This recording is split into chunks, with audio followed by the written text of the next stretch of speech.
Jason from Auto Appraise down in Elkhart, Indiana today, doing a pre-purchase inspection on a 1969 Chevy Corvette. We're getting ready to do a cold start. Just got done with most of the inspection. We're going to get it put up on a hoist. Floor is at 65, car is at 67, engine is at 84, 85, 71, 82. Anyway, in that area, it's pretty cold. It was not run since I've been here for over 2 hours. Go ahead if you'd fired it up, please.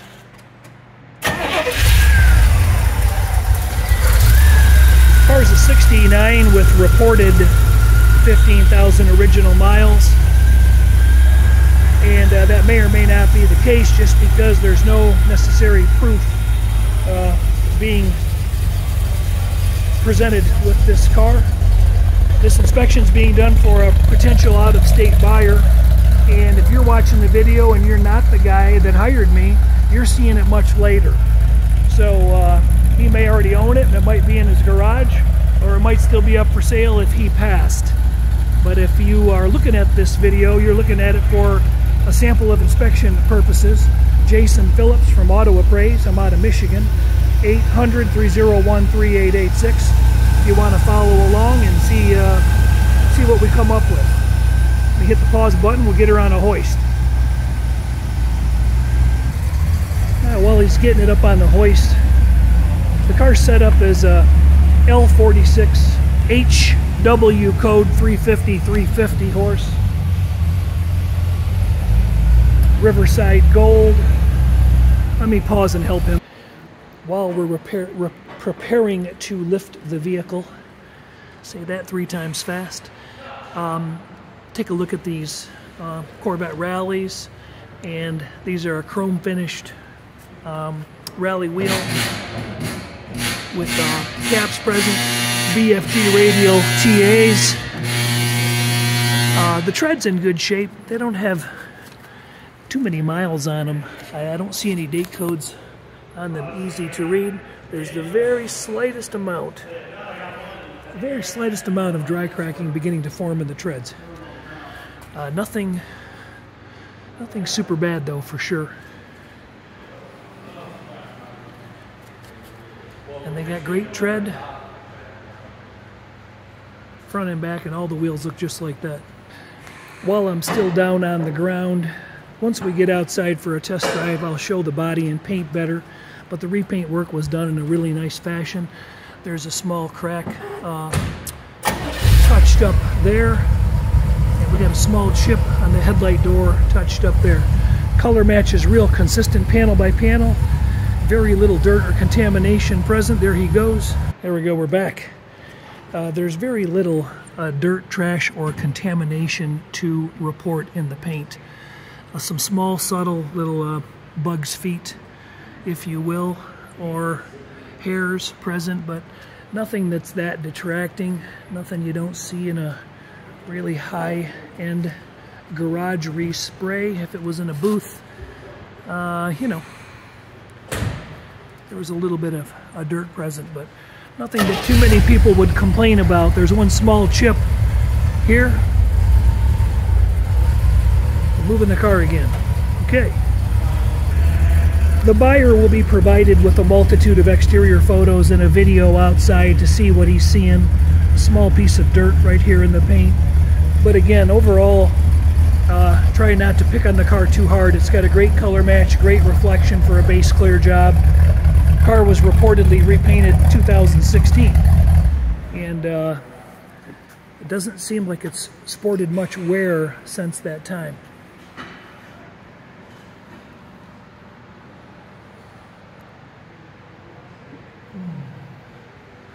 All the trim was removed from the car prior to the repaint, with the exception of the rear window rubber seal. There's the tiniest bit of overspray. See it right there?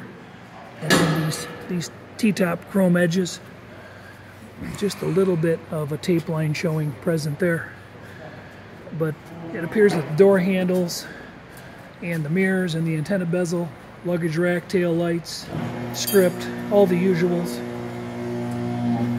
These belt moldings on top of the door, under the door, they They look like they were pulled off prior to the respray. A little bit of contamination in the fiberglass right here. I don't know if it's showing up on the video or not. Right near the door handle. So, and then there was one small touch-up in the driver's on the surround right there in the door jamb, if you can see it.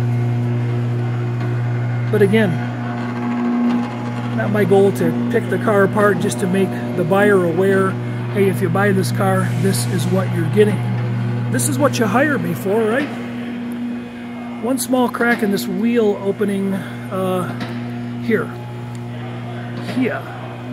See it? What's kind of cool is the lip they used to hang the front surround. You can feel it in both wheel openings. So that's going to tell us that probably we got our original bonding strips present around the car. On the bottom side of the lower valance / surround, we got the typical level of finish work you would expect to see in 1969.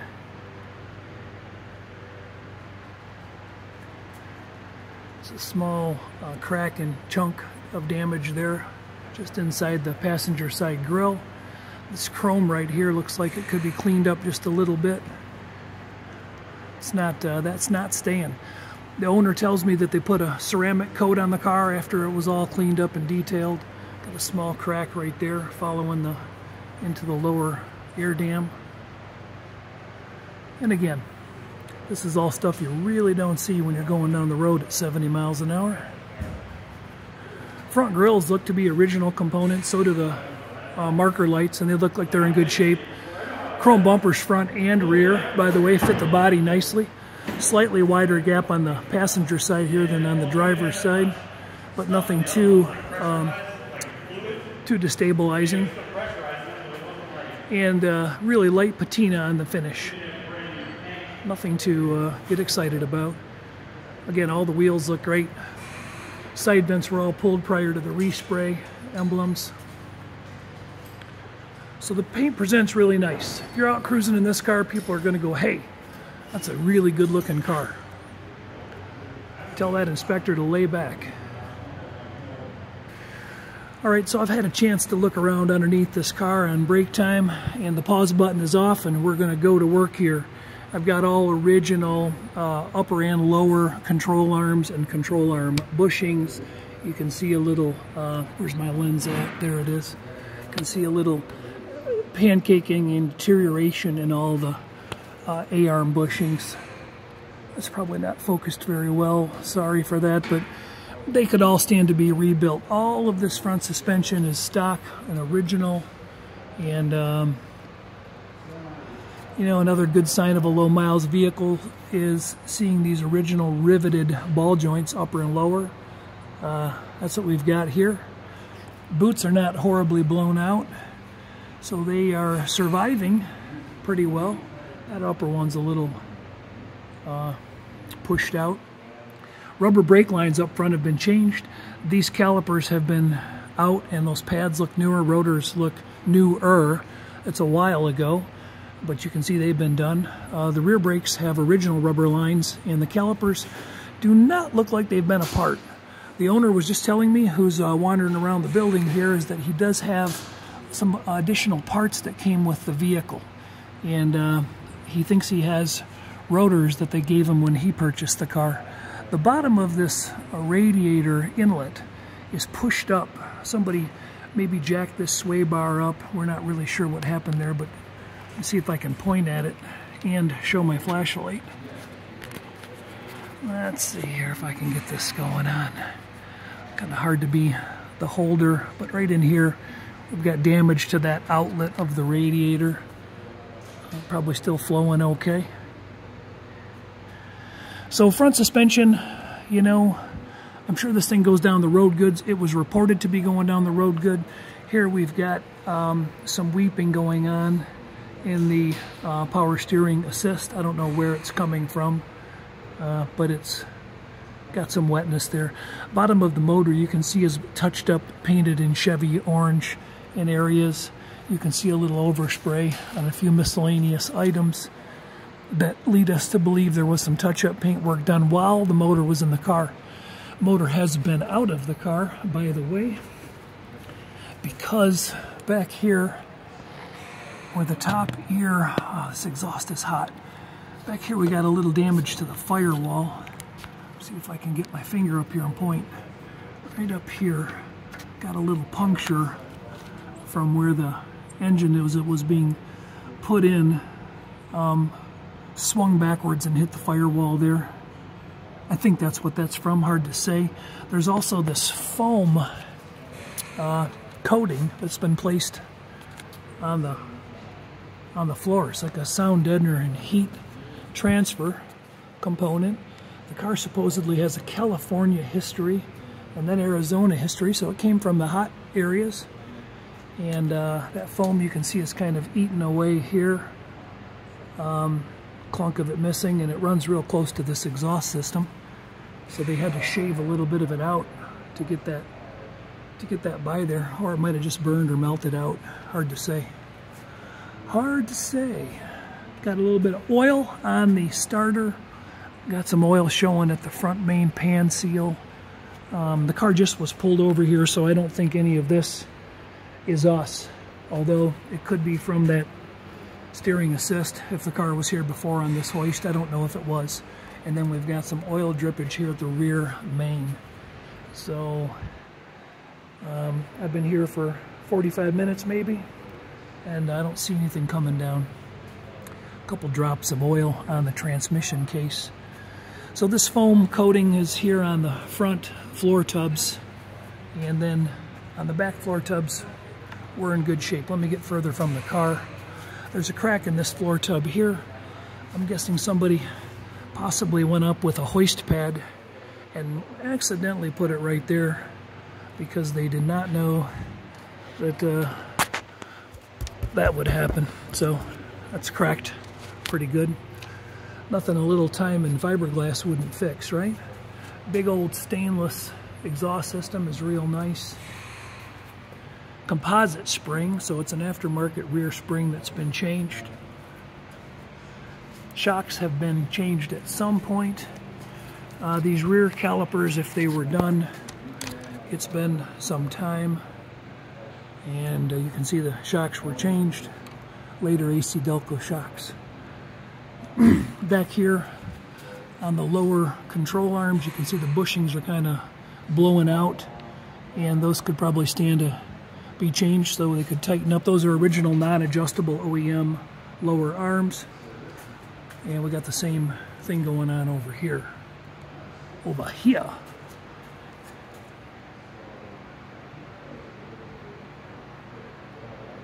So it's a non-frame off car, so we're looking at a lot of originality under here. Pretty stable. If I look up inside the tail panel, I am seeing original evidence of bonding strip. Probably not very visible to you on the video. Some surface rust on the rear body frame support. That does not look buckled, hit, or hammered in any way. It doesn't look like it's been subject to an accident. Small little chunk there on the end of the fiberglass, right behind the tire. Missing. Spare tire carrier is in place. I haven't checked to see if there's a spare in there yet, but there is. So we got largely, and then lastly over here, let's take a look at the bushings. Body support bushings are original, and they've got some undercoating or some paint over them. Bonding strips up here again. I can get my camera up here. There we go. I'll get my light fashioned in a way that you can see. Can you see them? Yeah, my hand's in the way. Not much room up there. But the original bonding strips are present, and let me show those up front as well. There we go. There we go. All right, just like that. Take a quick peek down at that top of that ball joint. I can't see it, but you can. So there's been some touch-up paint work done. You can see surface rust was painted over on the shocks and the springs. That coil spring's got an original paper tag on it, and it's been painted black.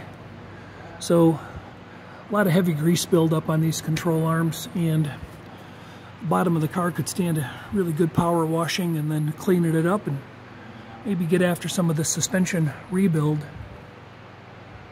The owner says he's got some rebuild components that came with the car to rebuild the suspension. He's not exactly sure what he's got. Original fuel lines, brake lines. Looks like an original idler arm and pitman arm. Our idler arm there, pitman arm. And again, some seepage at the steering. So that's pretty much the bottom of the car. Engine cast date and engine casting number have been observed and photographed. And then let's stop and get the transmission and rear end information. So a couple quick remarks. Looks like we have a Muncie date of P9B10B on the transmission, February 10th. Also have a 210 stamp on the rear end casting that looks like 1969.